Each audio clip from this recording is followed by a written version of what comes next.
We're live on Kesmi 107.1 FM. If you can hear us in White on W93.5 around the world, we're streaming live on 3news.com. Download the tuning app from the Google Play or Apple iOS store and listen to us on the go. Coming up this afternoon, some staff of Ghana Broadcasting Corporation fight off demand by Fair Wages and Salaries Commission for management to refund some 2 million cedis in undeserved allowances. We'll take you to the state broadcaster where the workers this morning staged a protest. Also, this afternoon, barely 24 hours to the by-election in the Kumawu constituency, the Inspector General of Police has been meeting the parties contesting the elections as the Electoral Commission is warning the contenders against noisy polling agents. And much later, Ghana National Fire Service comes under heavy criticism from victims of yesterday's fire incident at Circle after more than 40 shops were ravaged by an inferno. The traders are this morning counting their losses. We have details of these stories and a lot more if you stay with us for the next 30 minutes.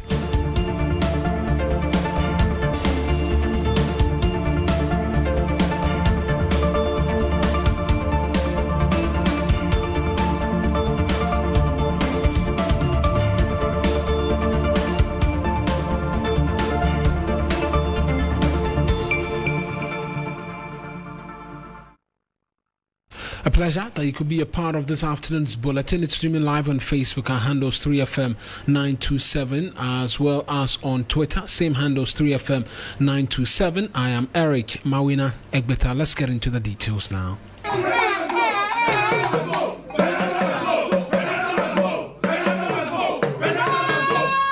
And some staff of the Ghana Broadcasting Corporation who this morning staged a protest against the demand from the Fair Wages and Salaries Commission for management of the company to refund more than 2 million cedis in undeserved allowances paid to them. The Fair Wages and Salaries Commission has further charged the Controller and Accountant General to cease the payment of the unearned allowance to some staff of GBC. It follows ongoing payroll audits by the Commission as part of its mandate. In a letter addressed to the Controller and Accountant General, Chief Executive of the Commission, Engineer Benjamin Arthur, said the Commission had discovered the payment of illegal allowances to some staff who are not entitled to same. Let's walk you through some of the details as captured in that letter addressed to the Fair Wages and Salaries Commission in April of last month. And amongst many other things, some of the allowances which have been identified by the Fair Wages and Salaries Commission. And so the letter reads that we therefore respectfully request the following: that vehicle maintenance allowance should be taken off the payroll in line with Section 4217 of the Administrative Procedures for implementing Categories 2 and 3 allowances in the public service. GBC computer special allowance should be taken off the payroll. This has never been determined by the employer and was consolidated into the basic salary after the migration of GBC staff onto the single spine salary structure. And 3, the following Category 4 allowances which are meant for directors and above are currently being enjoyed by some staff below the rank of directors. And so the first is rent allowance, which 739 staff are currently enjoying. Domestic service cleaner, 4 staff. Domestic servant cook, 3 staff.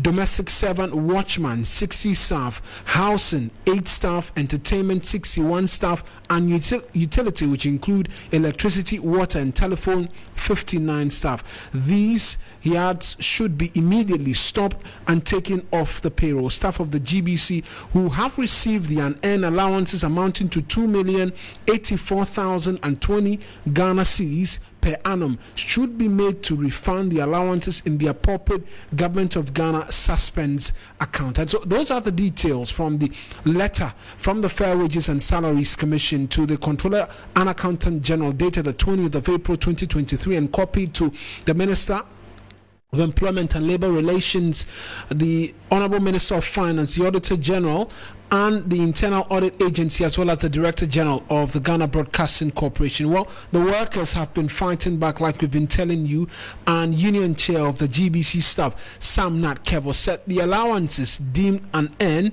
is what is helping staff stay afloat. He spoke to the state broadcaster this morning. It's not true. It is forcibly not true. Tell me, you are a staff of GBC. I wish a neutral person to look at our allowance and look at our collective agreement, whether those allowances are not captured in the collective agreement.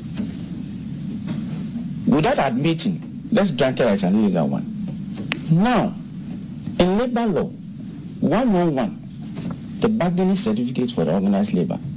So when you negotiate with your employer, and later on your employer realizes there is some anomalies, you don't unilaterally vary it. You must come back to the negotiating table. So you admit there are anomalies? No, I'm not saying there's anomaly. Fair wages has gotten it wrong.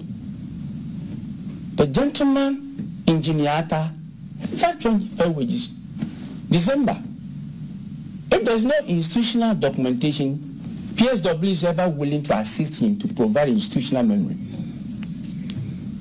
That is how it is. And there was where you want to use GBC as a target or what? What you're saying, it is in the collective agreement, well documented and signed. So you cannot say that it's an illegal allowance. It has not been part of the allowance that were consolidated with the basic. That's the union chair of the Ghana Broadcasting Corporation, Sam Nat Kevo. Let's take you now, speak to the chief executive of the Fair Wages and Salaries Commission, Engineer Benjamin Boateng, the Engineer Benjamin Arthur, rather. The indication I get right now is that my labor correspondent, Daniel Opoku, is currently engaged with him in an interview. Let's just take a quick listen in. And it was our expectation that the list and all the issues, you can imagine,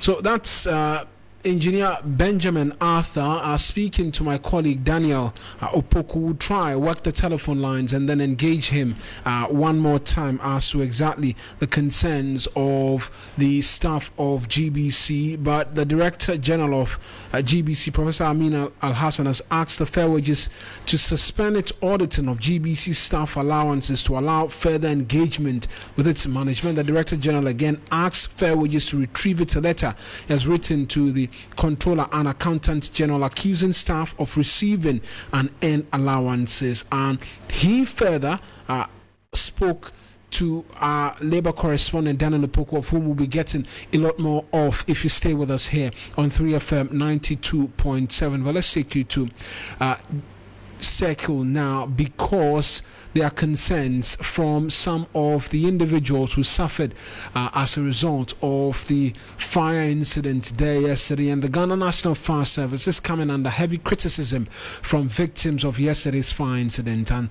the fire ravaged more than 40 mobile phone and accessory retail shops on Sunday at the Kwame Nkrumah Circle. The incident was one of two separate fire incidents that occurred same day in the Ayaso Central Municipality. According to victims of the incident, personnel from the fire service did little to help douse the flames, leading to all of their properties being destroyed. One of them has been speaking to journalists this morning.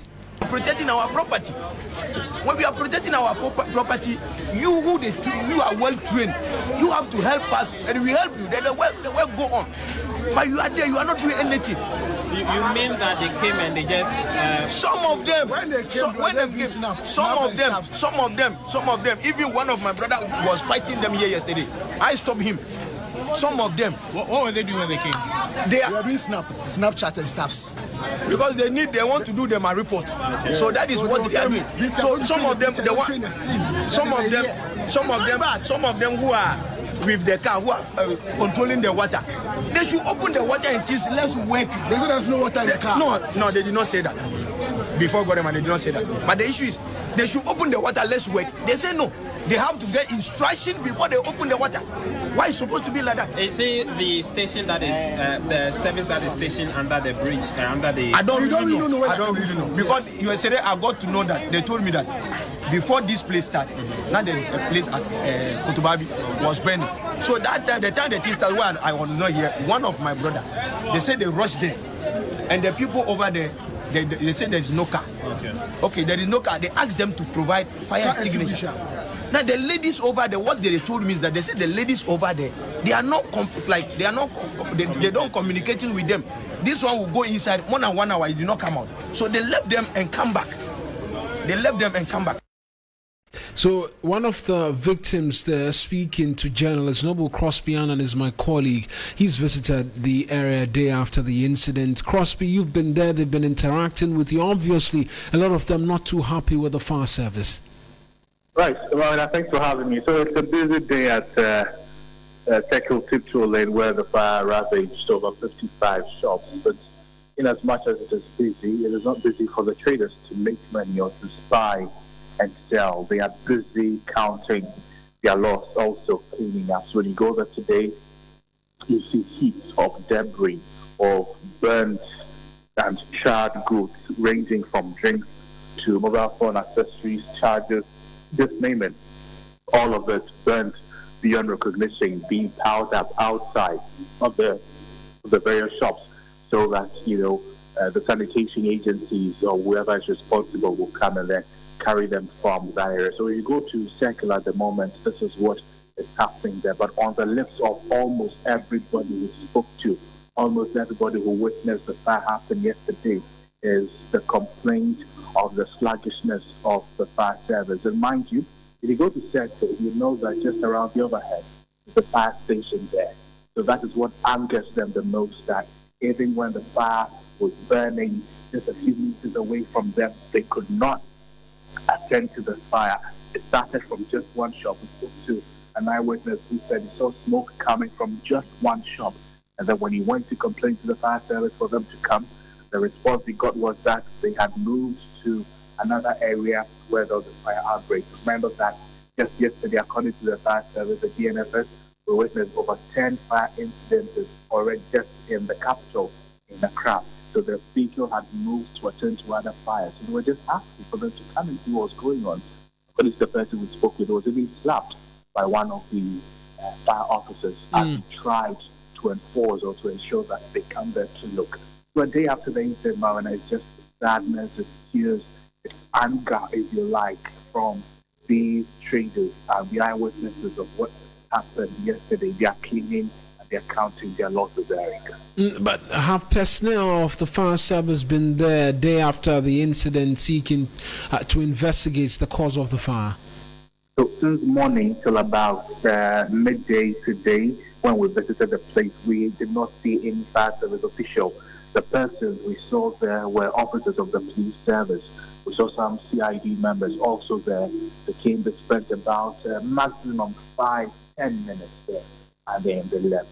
But for fire service officials, none of them has been there. For other agencies, none of them have been there. Just to mention that just before we left the area, we saw it beginning to become like a political hot campaign bed.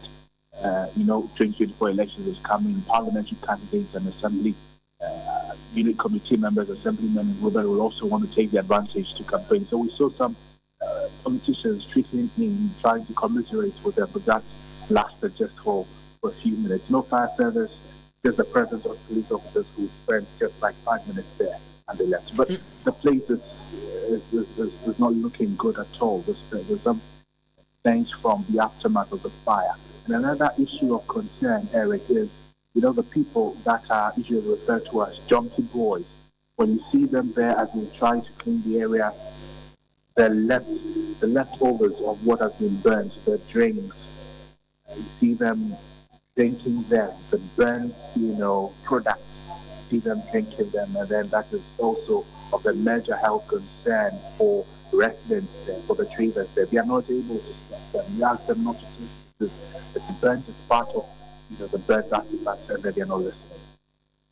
Right then, that's Noble Crosby and my colleague speaking, providing details as to exactly what's been happening there for us at Circle Tiptoe Lane a day after the fire incident occurred there. And there'll be a lot more for you if you stay with us here on 3FM 92.7. We're streaming live on Facebook. Our handles 3FM 927, as well as on Twitter, same handles 3FM 927. Let's talk environment now, because environmental NGO Arocha Ghana, they've called on the Ministry for Lands and Natural Resources to, as a matter of urgency, revoke all licenses issued for mining purposes in forest reserves and other protected areas to ensure there's no further exploitation of those areas. It also asks Parliament to take steps to amend or repeal legislative instrument which it says was passed without stakeholder consultations and contrary to the guidelines on mining in forest reserves. Ghana is listed among countries that are fast losing their forest reserves as a result of the exploitation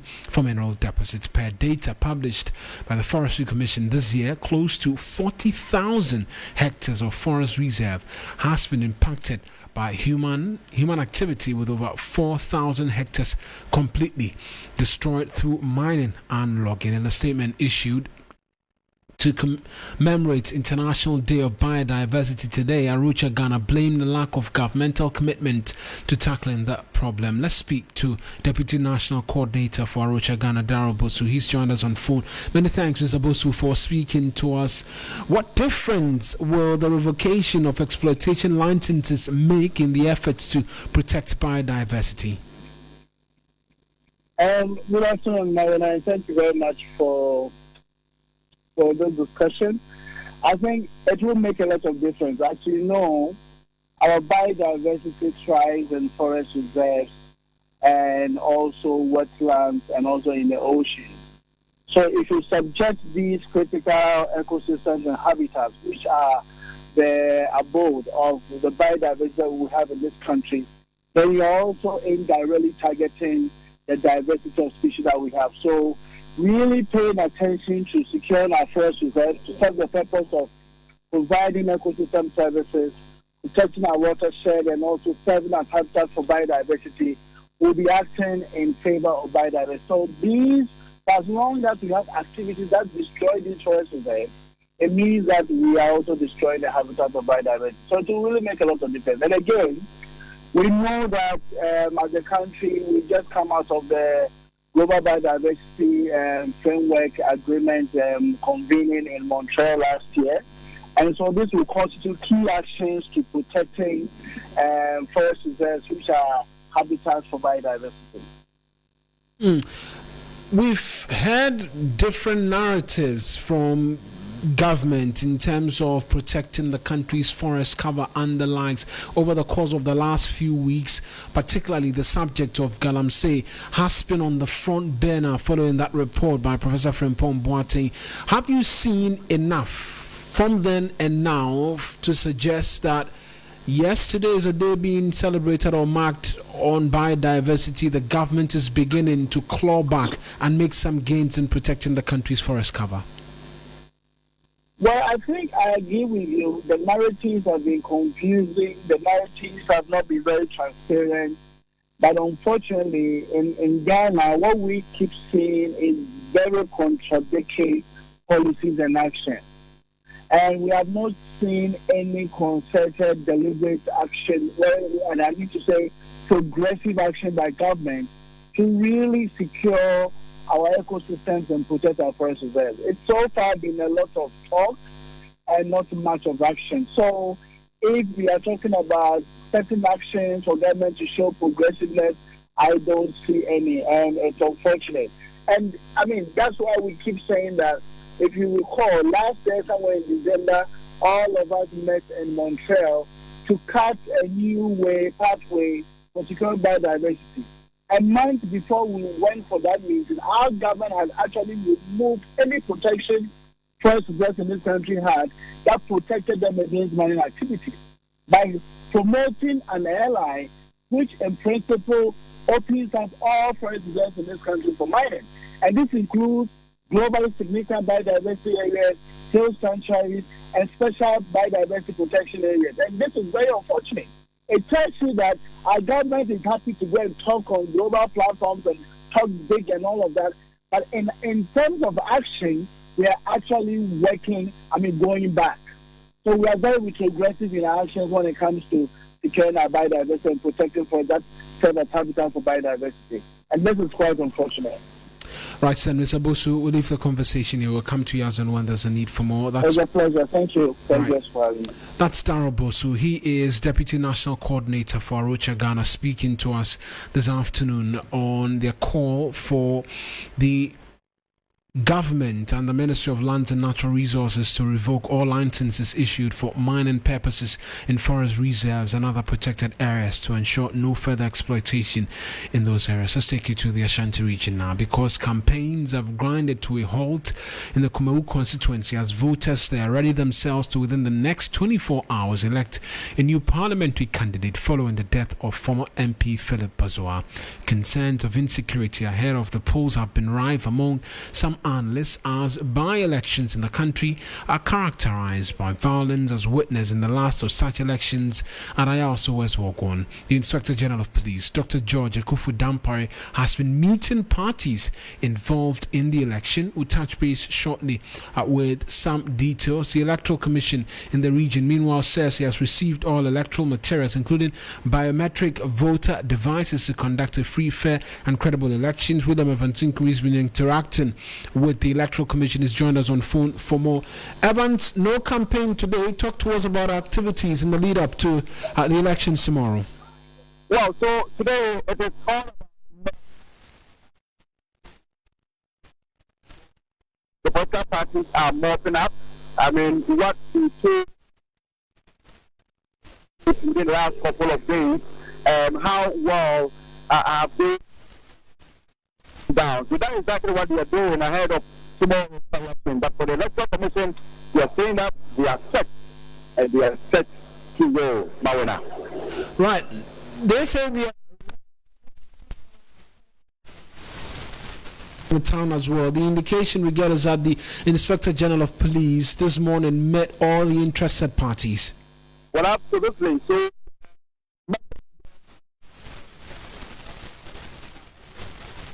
the police to work, we don't and vigilante. Exactly what I saw yesterday. There was for the first time, following politics. I didn't see any heavily built private person, moving around and all of that. It was all about the police. Exactly what the IGP has been telling them, that tomorrow it is how they allow us to do our work. Let's talk dynamics, particularly on the front of the independent candidate and the seeming confusion for which the EC had cause to clarify publications about the notice of poll. That continues to be a confusing subject for a lot of individuals, the two Kwekudiyas and their symbols on the ballot paper. Well, absolutely. So yesterday, one person was missing, was Kwekudiya, even though I saw some few of his supporters were also moving around and all of that. But I can tell you that now this clarification has really watered down some level of tension that was brewing, especially with the clash of symbols and all of that. So it is clear there hasn't been any more concerns or further concerns from Kwekudiya, the 2020 independent candidate who is contesting now. Right then, William Evansinkum, he's my colleague in the Ashanti region, providing details there for us as to the look ahead for tomorrow's elections in the constituency. We're working the telephone lines to as well get a security analyst for you on preparations ahead of tomorrow, as it continues to be hugely contested, keenly contested. Let's get on the phone now and speak to security analyst Adib Sani for some more on this. Mr. Sani, many thanks for speaking to us this afternoon. And so the IGP is in town seeking to ensure that there's no confusion tomorrow, there's no violence. Is that the right step to ensure that we don't witness what we witnessed at Ayaso West Wogwon? Well, absolutely, because the police is an important stakeholder so far as ensuring security and peace during an election is concerned. We do know that this election is going to be decisive, and I must say that it's going to be a dress rehearsal for what is to be expected in 2024. Hence, the need for us to put the necessary protocols in place so we don't have yet another Ayahuasca West War one at hand. That is why I'm in full support of what the IGP has done. But we also need to appreciate the fact that this should go beyond just, talking to the various actors. The police should be decisive. They should be firm in the discharge of their duties, and they should be fair as well, because it's quite obvious that this election has been given so much priority by some of the political actors who would use hook or crook means to ensure that it goes their way. Using hook or crook means to ensure that it goes with quite a lot of violence. I know that you've mentioned that this could be a step in the right direction. What's the onus on the political parties as well ahead of tomorrow? Well, political parties should impress on their followers to ensure that the right things are done. They should also let their followers understand that we are a country that is governed by the rule of law. So even if you feel that something is amiss, there are structures to follow. However, my biggest concern has to do with the manner in which the EC is conducting the process. The fact that from nowhere, another person, the same name as one of the independent candidates, the very similar picture with even the same logo, which eventually was changed from a bird to a hoe, and they follow each other. It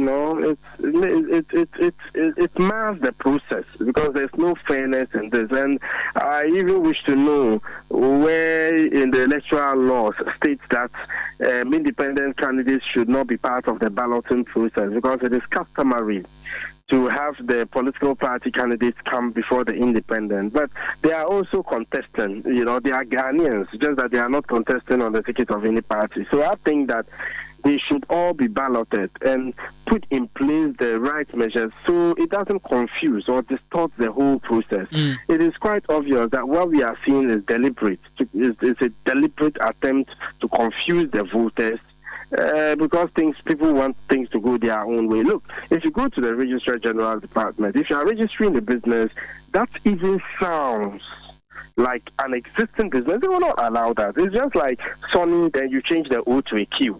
And that is exactly what is happening with this process. And I must say, I'm extremely disappointed in the Electoral Commission for having allowed this to go through without ensuring that the right thing is done. At least they could have even separated them. But to have them follow each other, come on, please.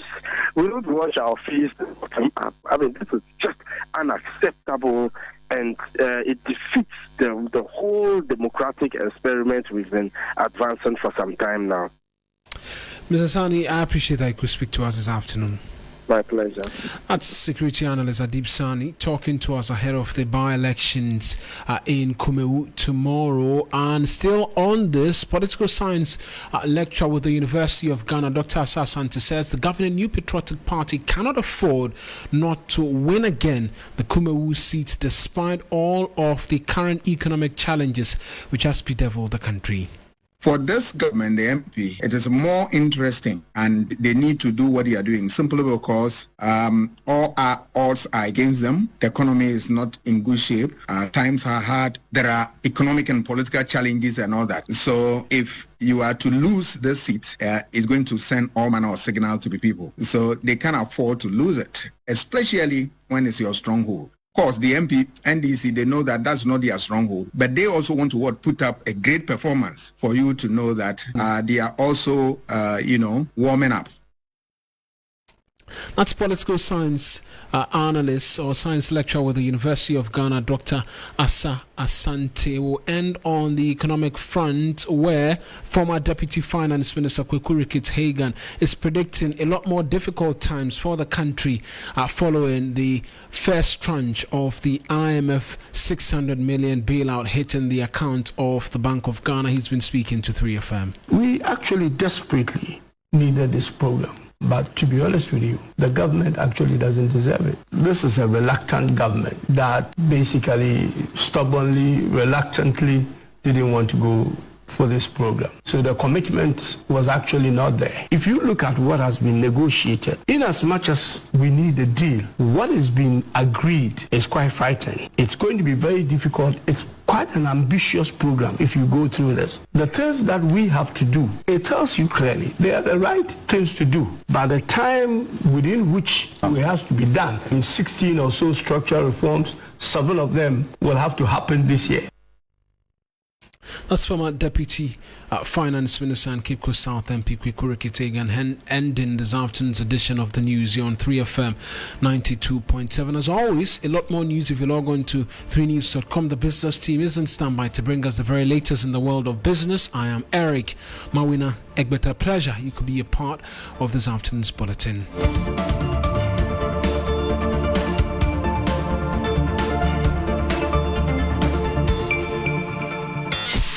Accra, Ghana, Africa, and worldwide. Join us on Inspirational Gospel Mix this and every Sunday